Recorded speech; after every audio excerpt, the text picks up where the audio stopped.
সিলেট শহর থেকে মাত্র 120 টাকা ভাড়া দিয়ে ঘুরে আসলাম বিছনাকান্দি। কিভাবে গেলাম, কত টাকা খরচ হলো, আর বর্ষার দিনে বিছনাকান্দির অসাধারণ সৌন্দর্য কেমন ছিল, সবকিছু জানতে পুরো ভিডিওটা দেখুন। সালাম আলাইকুম, সবাইকে আমার নতুন ব্লগে স্বাগতম। আজকে আমি আপনাদের সঙ্গে আমার লোকাল গাড়িতে মাত্র 120 টাকা ভাড়া দিয়ে বিছনাকান্দি ভ্রমণের অভিজ্ঞতা শেয়ার করব।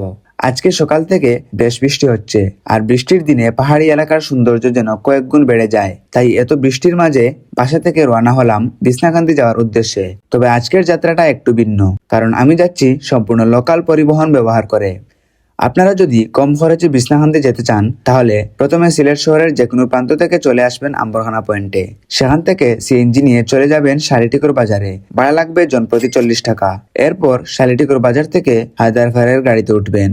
সেখানে ভাড়া লাগবে জনপ্রতি 80 টাকা। অর্থাৎ সিলেট শহর থেকে বিছনাকান্দির কাছাকাছি পৌঁছাতে মোট খরচ হবে মাত্র 120 টাকা। তবে একটা বিষয় বলে রাখা ভালো, এই এলাকার রাস্তা অনেক ছোট এবং বেশ কিছু অংশ ভাঙ্গাচুরা।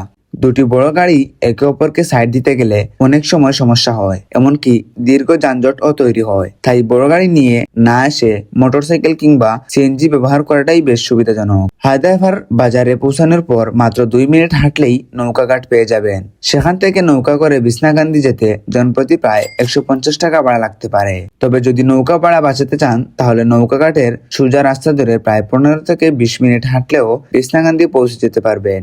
রাস্তা চিনতে সমস্যা হলে স্থানীয় মানুষদের সাহায্য নিতে পারেন। তবে আমার মতে নৌকায় গেলে ভ্রমণের আসল সৌন্দর্যটা উপভোগ করা যায়। নদীর স্বচ্ছ পানি, দুই পাশের সবুজ প্রকৃতি, আর দূরে পাহাড়ের সারি, সব মিলিয়ে যাত্রাটা হয়ে ওঠে অসাধারণ। আজকে বৃষ্টির কারণে পাহাড়ের গায়ে জমে থাকা সাদা মেঘগুলো যেন আরো বেশ মোহনীয় লাগছিল। মনে হচ্ছিল মেঘগুলো পাহাড়কে জড়িয়ে ধরে আছে।